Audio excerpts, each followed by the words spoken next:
So, nasan yung mga freshman students ngayon? Okay. Sino sa inyo katabi mo mukhang freshman? Okay. Pwede mo bang tignan yung katabi mo mukhang freshman ngayon? Okay. Good, okay. Sige, so pwede bang itaas niyo yung kamay niyo if you're a freshman students? Yun, okay. Pwede ba natin, okay, if you are not a freshman, kung ikaw ay sophomore, junior, or senior, pwede ba natin palakbigan ng malakas na palakpak yung mga freshmen? Ayan, okay, okay. So, welcome to Lifebox. We're having this, ito yung natin, we call it voice box. Okay, pwede mo bang sabihin, voice box? Yan, ang goal nito is to give you a treat, okay? Gusto namin kayong i-treat, mga students, kasi we are welcoming another school year. Tama ba? Okay, sino sa inyo nag-exam na kayo? Malapit ng exam ninyo, okay? Kararating nyo pa lang sa school. Okay, and then you wanna start again. So before you get so busy with your studies, okay, we wanna give you a treat kasi mahal na mahal namin kayo, okay? We're here in Lifebox, we love you so much. So, since freshman ngayon ang bida, okay, since freshman ngayon ang real man of steel, okay, meron akong message sa mga freshmen ngayon. Okay, pwede bang itaas niyo ulit yung kamay niyo mga freshmen? Ayan, I have a message to you. I wanna encourage you something tonight. Okay, and before that, sino sa inyo may mga Facebook account? May mga Facebook ba kayo? Okay, yung mga iba walang Facebook. Sino sa inyo, raise up your hand, you have a Facebook account. Okay, everyone. Oh, so yung iba walang Facebook, Friendster pa yata, no? Yung iba. Okay, and then, yung iba naman multiply. Okay. So, nag-post po ako. Eto, makinig kayo, nag-post ako ng question sa Facebook. And then, I'm asking this. Ito yung tinanong ko. You know that they are freshmen if. Okay? Pwede ba nating i-flash yun? You know that you are freshmen if. And then may mga sumagot naman, okay? I think merong 45 comments. Sino you're part of that? Sumagot ka dun sa comment ko kahapon. Ay, dun sa ko kahapon. Pwede ba nating i-flash, okay? Okay, paano mo daw malalaman kung yung isang estudyante, freshman siya? Okay, unang-una, they are wearing their old school uniform. And then may malaking bag sila. Okay? Siguro, okay, tignan mo nga kung may malaking bag yung mga freshmen dyan. Ayan, okay. Okay. Nag-react kayo, ano? And then sabi nila, they are wearing their school uniform. For example, galing siya sa Urdaneta City National High School. Ngayon, nung nag-college siya, yung uniform niya sa UC, yung pa rin. Okay. So makikita natin, they're wearing their old uniform. Pangalawa naman ito, sabi ni Kuya Vincent, nasa Canada siya ngayon. Sabi niya, may tag price pa yung complete set of Sterling notebooks. Okay, nila, with 3 colors. May red, may blue, tsaka may black na pilot pencil pen. Okay, nakaka-relate ba kayo doon? Nakaka-relate ba kayo doon? Okay. Pag freshman ka, di ba, parang unang day of classes, kailangan kailangan sabihin ko kay nanay, may dapat tayo, yung ballpen ko dapat 3 kulay, okay? Dapat pilot nanay, hindi pwede yung panda or hindi pwede yung dapat mamahalin. So, dapat may red, nanay, kasi pag mag-check kami using the color red, di ba? And then, pag black naman, yung pangsulat sa notebook, yung blue naman pang underline. Okay, pangatlo naman, sabi ni Kuya Joel, si Coach Joel, sabi nila, grupo silang pumapasok sa library. Okay? Nakaka-relate ba kayo? Oh. As in, grupo of 6 above members. Okay, minsan buong klase para gumawa ng assignments. Okay? Ito naman, pang-apat. They bought crayons, notebooks, pad papers, ball pen, coloring pen, scissors, erasers, and pencil case. In short, kompleto sa gamit. Okay? And then, ito naman, nakakatawa to, they have name tags. Sino sa inyo may mga name tag? Okay, Chris, Kuya Boyet, di ba, may name tags para makilala ng kaklase. And lastly, they look innocent. Okay, they look innocent daw. Ako naman, kung akong tatanungin, how will I know freshmen? Amoy pawis. Okay. Pwede mo bang amuyin yung katabi mo ngayon kung amoy pawis yan? Okay. Ibig sabihin, kung amoy pawis yan, freshman yan! Okay. Okay. Okay. To all our freshmen today, to all our freshmen today, I want to welcome you to your new chapter of life. Sino sa inyo naniniwala kayo na you have a new chapter of life? Okay, bagong chapter sa buhay nyo to. There are a lot of new things. Maraming mga bagay. Bagong classmate, bagong teacher, bagong atmosphere. When in fact, may bago kang sapatos, bago kang medyas, bago kang pantalon, may bago kang damit. There are a lot of new things in your life. And at the same time, ang dami mong mga mai-encounter na mga bagay-bagay. Tama ba, freshmen? You will encounter new things. Ngayon, this is my question. What do you feel when you encounter things? Ano yung mafe-feel mo pag first time mong gagawin yung mga bagay-bagay na yun? Sir, saan po yung library dito? Saan po yung canteen dito? Saan po yung multimedia room? Sometimes you do not know what to do because you are first time. Tama ba, freshmen? Okay. Akala mo ang kanin 5 piso kasi dati nung high school ka 5 piso pero ngayon 10 piso na kasi college ka na. Okay? Ang daming mga new things. So, I remember nung freshman ako 2 years ago.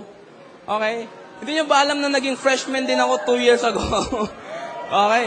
When I was freshman 2 years ago, I was so shy. Nahihiya ako kasi wala akong kaibigan. Na-experience mo ba yun? Yung first day of classes, wala kang kaibigan, wala kang kakilala. Raise up your hand if you experience that freshman.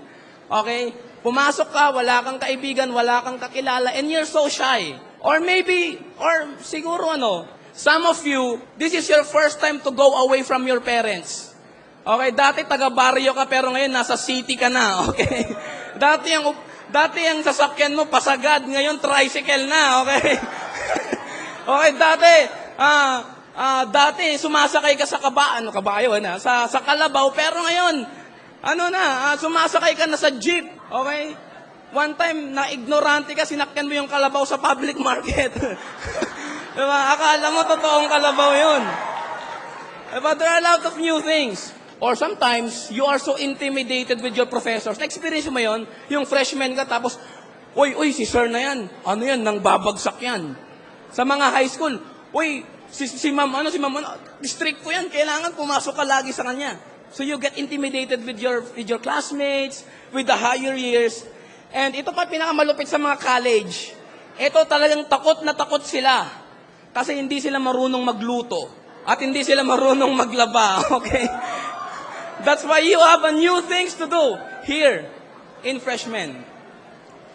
Who among you here, you are watching The Voice? Okay? Who among you here, you're watching The Voice? Pwede nating i-flash yung picture ng The Voice. Yan! The Voice of the Philippines. Itong The Voice kasi, ang goal niya is papakinggan nila yung mga magaganda at yung mga kaaya-ayang boses. And then they will judge without seeing it. Tama ba? Sino sa inyo parang pwedeng si Kuya Jonathan sumama sa The Voice, di ba? Okay, di ba? So, di ba gano'n? Sino nga ba yung tatlo doon sa The Voice? Apat ba sila? Si Lea Salonga. Okay, yun na yun. Yun na yung sinabi nyo, okay? Di ba pag medyo nagustuhan nila yung kanta, they will pindutize it, di ba? Ipipindutize sila, tapos gaganon, boom! What will happen is that through their voice, dahil sa boses nila,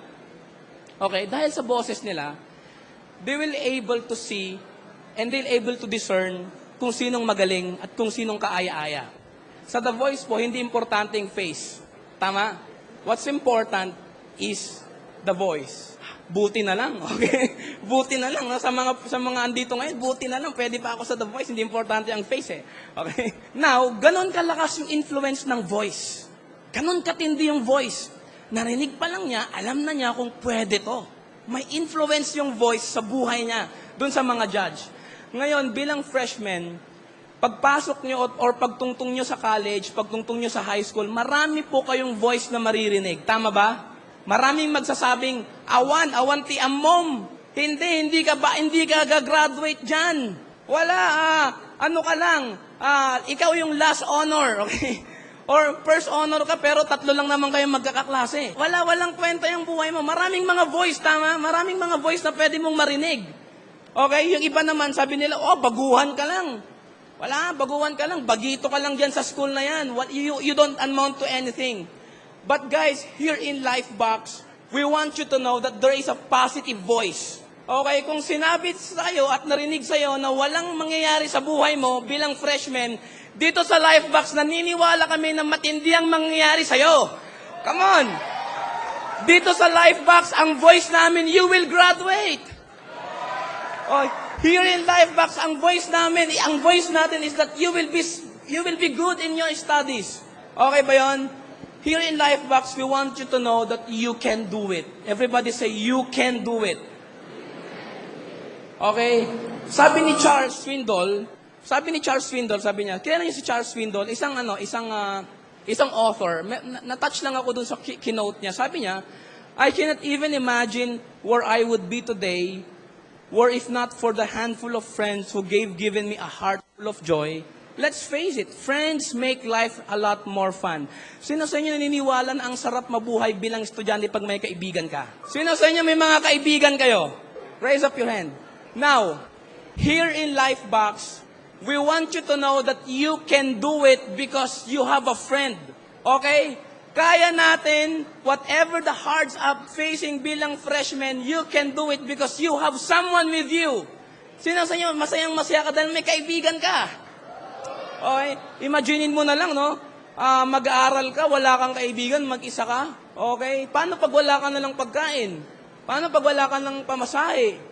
Paano pag wala ng pagkain sa boarding house mo? Sinong magpo-provide ng pansit canton mo? Sinong magpo-provide ng Lucky Me mo? Okay ba? So choose your right friends. Guys, choose your right friends. Lifebox is here to help you and to coach you to be right and real friend with you. Can you say it? You are not alone. Okay, sabihin mo sa freshman, you are not alone. Pangalawa, meron akong dito, meron akong isang illustration na gustong ipakita sa inyo. Meron akong 3 tali dito. Okay, yung isa pang bitay, yung isa pang bitay, at yung isa pang bitay, lahat sila pang bitay. Okay, hindi. I have here three strings. And I wanna call someone, siguro, pwede ba nating tawagin si Darren? Okay, stand up here. Isang high school student. Ikaw bro, halika dito sa harap. Oh, ikaw. Oh, isama ka na sa The Voice, okay? Ayan. Palakpakan naman natin sila. Freshman ka ba? Freshman ka rin, di ba? Okay, mga freshman tong mga to. One more freshman. Sino pwede natin dyan? One more freshman. Okay, oh, siya. Ikaw. Oh, high school, come on. Stand up. Oh, palakpakan naman natin sila, okay? Okay. For example, halika dito. Okay, palakpakan natin one more time, okay? Yan. Oh, tingin kayo sa kanila, okay? This is my illustration. Sometimes pag freshman ka, mag-isa ka lang. For example, mag-isa lang siya. Yan, parang tali, mag-isa ka lang. And then mag-isa, yan. And then mag-isa ka. So, sige, lagay niyo yung leg niyo, tapos siguro natin. And then, joke lang. Okay. So, mag-isa lang sila. Okay? Sino sa inyo sometimes feeling nyo pag mag-isa ka lang ang hirap? Ang hirap mangopya. Okay? Kayo Okay? Lumalabas ang mga tunay na ugali ninyo. Okay? Buti na lang nasa Lifebox kayo. Okay? Ngayon, for example, mag-isa lang sila, di ba? Pero, kung 3 silang magkakaibigan, sige bro, 3 kayo. Ayan, bro, halika dito. Sino sa inyo mas masaya pag 3 sila, okay, at mas masaya pag may problema sila bilang freshmen, alam nila may na magtutulungan sa kanilang 3. Okay? So, ibig sabihin, sabi sa Bible, gusto ko lang i-share sa inyo what the Bible says. Sabi niya, though one may be overpowered, 2 can defend themselves, a cord of 3 strands is not quickly broken. Ngayon, pag yung 3 strand na to, pag sasamahin natin, okay, pag pinagsama natin yung 3 strand, bro, ba't mo tinatago? Okay? Gusto mong iuwi, ha? Okay. Okay. Pag 3 strand, hilahin mo bro, hilahin mo. Hilahin nga natin 3 kung kaya natin. Okay, hilahin nyo, lakasan yung hila. Okay, hilahin nyo, sige. Huwag na baka maputol, okay. Pero sino sa inyo naniniwala na mas matindi yung tali pag 3 kayo? Okay, ngayon, dito sa Lifebox, we want us, or gusto namin na maging kaibigan kayo. Gusto namin na maging friends namin kayo for us to help you whatever that needs to be helped in your classmates. Okay, palakpakan natin silang 3, okay? So, you are not alone at the same time, okay? You are not alone at the same time, you can do it. And the last thing na gusto kong i-share sa inyo is nasa Bible na naman. Sabi niya, be strong and be very courageous. Do not be afraid or terrified because of them. For the Lord your God does go with you. He will never leave you nor forsake you. Imaginein mo na lang, okay? Ito yung buhay mo. Imaginein mo ito yung buhay mo, mag-isa ka lang. Pero ngayon, dahil may kaibigan ka na sa life box, dalawa na kayo. Okay? Pero alam nyo kung sino pang gustong makipagkaibigan sa inyo? Alam nyo kung sino pang gustong makipag-connect sa inyo? Si God. God wants to connect to you today. Can you imagine your life being a freshman if you have God in you, if you have friends in you, and you have you with yourself? Can you imagine how strong you are? Kahit na gaano katindi ang problema mo, kahit na gaano katindi ang pagdadaanan mo bilang freshman, you know and you know, sabi dito, I will never leave you, I will never forsake you. Sino sa inyo na-experience nyo nang iniwan kayo ng best friend mo? Okay? Best friend mo siya, tapos iniwan ka niya. Okay? Hindi mo lang siya pinautang. Iniwan ka na niya. Okay? One day, sinasabi mo, uy Brad, pahiram naman yung sapatos mo. Wala ako sapatos, pati medyas na rin ha. Tapos na hindi ka niya binigyan. Ngayon, iniwan ka niya. Pero guys, this is our message. This is God's voice for you. Ito yung voice ni God sa inyo. Sabi niya, He will never leave you and He will never forsake you. Hindi ka niya kakalimutan. Si God, hindi ka niya iiwanan. Okay, si God, hindi ka niya iinjanin. Okay, kung may problema ka, kung may heart ups ka, si God, andyan siya para sa'yo. Naniniwala ba kayo doon? That's why that's the picture that we want you to know. Here in Lifebox, freshmen, yes, you are alone, but you need a friend and you need God in your life. And if you are three, you, yourself, your friend, and your God, you will become strong. Hindi ka basta-basta magpapadali kung ano man yung mga discouragement na pwedeng ibato sa'yo ng school ninyo. Okay ba yon? So pwede ba nating sabihin yon? I am not afraid. Okay? Pwede mo bang sabihin sa katabi mo, you should not be afraid. Okay? Pwede mo bang sabihin sa katabi mo, you can do it, and you are not alone. Okay, so that's our message for today. And before we end this message, pwede ko ba kayong ipag-pray? Okay lang kahit na nakaupo kayo, can I just pray for you for this moment? Pwede ba nating i-acknowledge? Siguro first time mong andito ngayon, isa lang ang gusto kong mangyari, or isa lang ang gusto kong encouragement sa inyong lahat. You are not alone, and you can do it because you have friends. We are here as Lifebox, and at the same time, you have a God who will never leave you nor forsake you. Pwede ba natin, you can close your eyes for a moment. Pwede mong i-close yung eyes mo and let's pray. Sige, let's pray. Lord, maraming salamat, Lord, ngayong hapon na to. Thank you so much, Lord, because as a freshman, we know, even as we are a freshman, na hindi kami matatakot, na hindi kami mateterify kung ano man yung mga pagdadaanan namin bilang mga baguhan sa campus namin. Alam po namin, Panginoon, na you are there with us and you are willing to help us and you will never leave us nor forsake us. In Jesus' name, and everybody would say, Amen.